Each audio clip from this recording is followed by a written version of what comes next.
Good morning. Captain Paul here. Welcome aboard Southern Estate, our 44th Marine Trader Euro-style trawler. I currently live aboard full-time with my wife Beverly and our dog Daisy. After completing almost 6,000 miles of America's Great Loop on a limited budget and boating knowledge, we are currently waiting out hurricane season. That's our topic today, hurricanes and what we do. And working on our trawler. We plan on living aboard and working aboard Southern Estate for the next 5 years. We do live daily updates. That's Monday through Friday. Of living aboard and videos of different products and docking at different locations. I also like helping people who are buying and selling boats, specifically 40-year-old trawlers. Boating is a lifelong passion of mine, and I like sharing my knowledge in videos. And today's video is about what we do for hurricane preparation, because now we've been through a few of these things. Not living aboard our boat. This is our first full official year living aboard the boat full time. Living aboard full-time on a boat doing a hurricane season. So that's what today's subject's all about. But before we get started here, there's a couple things I like doing in the morning. One is I want to share a couple of experiences. Ken, thank you so much. Russ from Oklahoma, thank you so much. And Paul and Kathy from, they came down and visited the boat actually, and they came in and we gave them a tour of the boat. We always love doing that. When any of our subscribers or people want to come down and see us, we try and take time to show them the boat and show our appreciation, and we do appreciate all you guys. Ken, we're counseling on a little bit of buying a boat, and same with Russ. And I got to talk to both of them this weekend, and I just love the experience. Another thing I do in the morning here is we go over the comments, and I got a negative comment on Friday, and I want to share that comment with you right now, because they're not always positive, and so I may as well share the negative with you too. So TE was a fan of the channel until I went back and watched this video. So you are proud of living in a house for 2 years for free while hustling and to build capital for your next adventure. Nah, dude, lost my respect for you guys. Wish you the best. Can't support folks like you all. Peace out. Okay, so, I've got 16 minutes in a video to explain myself. And in these mornings, I try and keep them to 10 minutes. But in that video right there, what he's talking about is the house where I talk about how we got here 10 years ago.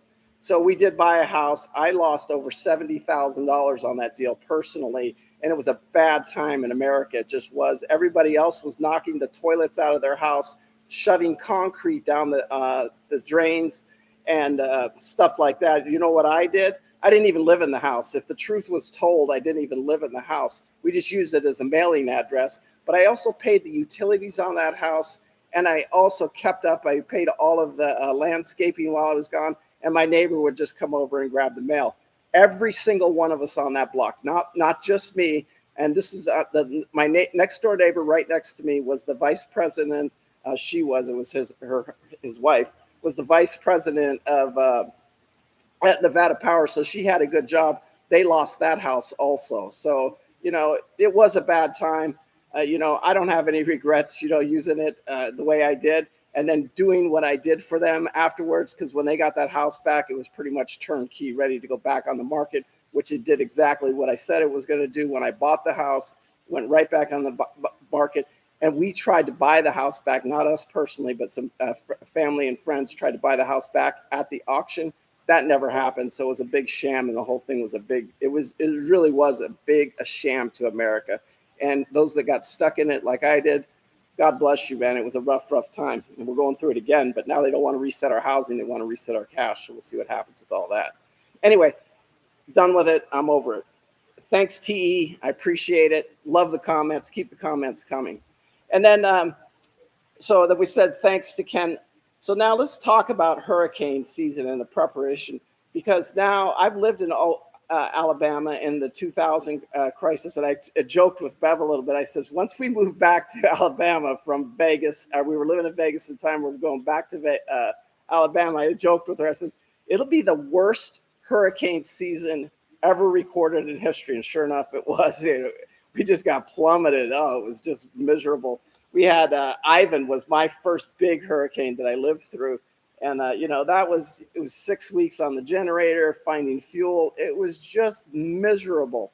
And then last year we moved back again. Now this is from St. George, Utah. We moved from St. George, Utah back to the south coast, and we're staying with Bev as parents, and a hurricane hits us. Sally hits us, and it wasn't even supposed to hit us, but Sally was miserable. And again, we were right back where we were on the generator I think we were on the generator for like 3 or 4 weeks after Sally. It was just miserable, and I was trying to put Luke Princess together, just absolutely miserable.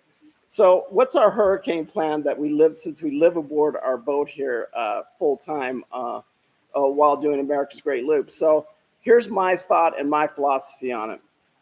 Hey, I'm almost 60 years old. I really don't want to be messing with no hurricane. I really, really don't. And so when we were getting ready and planning all this, we jumped in Loop Princess. We jumped around the coast there. We headed up to Delaware City, where we were going to make the change for this boat right here for Southern Estate. And so once we got to Delaware City, we did talk about just turning around and going back down the coast there. And I said, it's another 1,000 miles. We get to complete the loop, and we get to stay out of the way of any hurricanes. And we are way up in the water system where everybody wants to be during a hurricane. So I says, why? Why would we not take the opportunity and A, do the loop, and B, get out of hurricane season? So that was our hurricane plan season this year. Next year, that could change. I don't know exactly where we're going to be, because basically we're nomads. We don't know where exactly we're going to be from week to week or month to month. And I'm exaggerating there. I'm just using the point is we're not liveaboards that just come out to the marina every day and we live in the same marina all the time. We're transient boaters. And I have to do a video about that, because it's a way you can live aboard and you don't have to worry about the liveaboard permit that you've had, which I have had in the past. Anyway, today, our hurricane plan is to just sit here. We're going to go to Dinopolis next, and we're actually supposed to leave next week, but now we have to reevaluate all that with the current hurricanes and what they look like and what the projections are, because if they shut the locks down and they won't let us through, there's nothing I can do. We'll just sit here at this marina. But we're also in a space where they could run out of space, because you got a bunch of boats coming up and you got a bunch of boats coming down, and where do they meet? So we have contacted Dinopolis and talked to that marina, and they do have a spot for us for the next month, and that's where we planned on staying and riding out the hurricane season. Now, what would I do in the future if I was down on the coast? So you're limited in what you can do down there, living aboard full time. And what they do is you can join a club, and it's usually at the docks or the marinas that pull the boats out. And you join one of those clubs. Sorry, I'm going to take a drink of water. You join one of those clubs, and typically the membership fee costs $2,000. And then they also charge you when you go to pull your boat back out of the water, and then they'll put it back on the hard there on stands for you, and they charge you about $1,000. So it costs about $3,000. It's in my insurance policy that they'll pay for some of that. I think they pay $2,000 of that. Either way, they got you on that, and it's going to cost you $3,000 to $4,000 to get your boat out on the hard. And then if we take a direct hit and the current and the tides come up past where your boat is sitting, it's going to wreck anyway. It doesn't really matter. And that's the tidal surge that's coming in from the wave. So if you're taking a direct hit, you're only 18 feet above ground, and we get 20 foot of surge, your boat's done. It's toast. It's gone. It's history, no matter where you park it. So you got to really be careful about it. And the only reason I'm bringing this up is because if you're going to live full time, these are things that you have to deal with. And a hurricane season, especially living here on this eastern shoreboard, because on our last liveaboard trawler, we were in California, we didn't really have to worry about hurricane seasons. And that is one of the primary reasons that we lived in California on our boat. We just didn't have to deal with that. But in California, there's different reasons. And again, I'll do another video about that. Since I've lived on the West Coast and the East Coast on a trawler, I'll go over that with you guys and tell you the advantages and the disadvantages, because there's huge advantages to both and disadvantages to both. But this one's about our hurricane preparation. So one thing great about living full time on our trawler here is that I have a full generator, power system, and grid. So when we lose power, which we may lose power later on today, we are in the eye of Ida right now. When you look at where it's coming, but by the time it gets to us, it's only going to be 40 to 50-mile-an-hour winds, and then we're down low here. We're under the cover here, but it really doesn't take much to rip one of these ceilings off. When they start to come apart, it is not pretty. When a marina starts to come apart, there ain't nothing fun about that, and it is not pretty.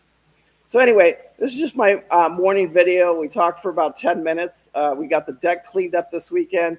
This whole upper station's in good shape. Today I'm going to get on the phone. I'm going to try and order some furniture. We're going to do a little changing around of the deck up here, and really cleaned it up. For you guys that really follow the channel, you can see the amazing work that me and Beverly have done on the boat. But I got to give most of the work that's been done on the boat, as far as the what we're doing to it, like the interior and stuff like that, it's been Beverly.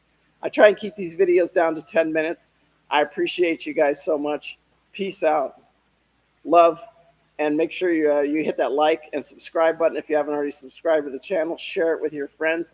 And we'll see you guys tomorrow morning, and where we talk about dinghies, I believe. Do you need a dinghy for America's Great Loop, and what kind of dinghy, what we're looking for, and stuff like that. Anyway, I'll get to your comments here after the video. Thank you so much again, Paul Bates. Peace out. I hope you guys enjoyed this new coming outside here too of the boat instead of me just sitting in the office.